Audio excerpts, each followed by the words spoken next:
চলে গেছে, দেশ চলছে। তার আগে বঙ্গবন্ধু হত্যা হয়েছে, দেশ চলছে। জিয়া রহমান সাহেব নিহত হয়েছেন, দেশ চলছে। দেশ চলবে, ওরা আপন গতিতে চলবে। শুনেন, আমার ব্যক্তিগত ধারণার কথা বলতেছি। যেই দেশে জীবের চেয়ে জড় পদার্থের মূল্য বেশি হয়, জীব আর জড় পদার্থ পড়ছেন না বায়োলজিতে? তো যেই দেশে জীবের চেয়ে জড় পদার্থের মূল্য বেশি হয় এবং যেই দেশে জীবের চেয়ে জড় পদার্থের প্রচার বেশি হয় এবং যেই দেশে জড় পদার্থ ইচ্ছা করলে আগের রাইট অর্ডারে আনা যায় কিন্তু জীবন ফেরত আনা যায় না, সেইটার প্রতি সবচেয়ে কম গুরুত্ব দেওয়া হয়।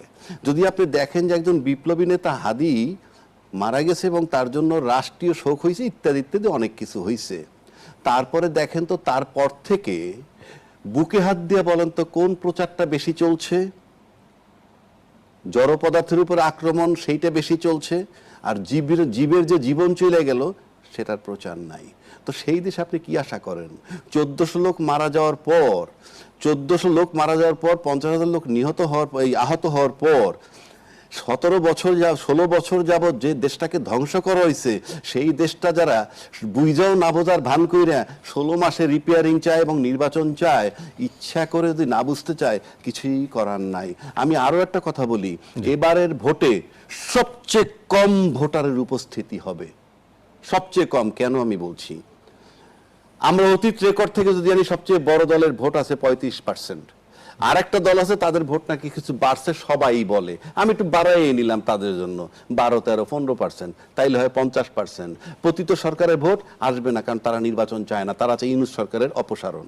তাহলে এই 50% লোক ভোটার, বাকি 50% কিন্তু দলের ভোটার না।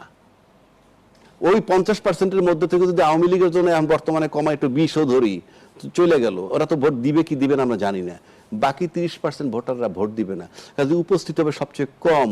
এখন ভোটার যদি দেখাইতে হয়, তাইলে ভোটার দেখাইতে হলে আপনার ব্যালট মারতে হবে। সেই ব্যালট মারতে গেলে পেশি শক্তি চলবে। সুতরাং রক্তাক্ত নির্বাচন সুনিশ্চিত।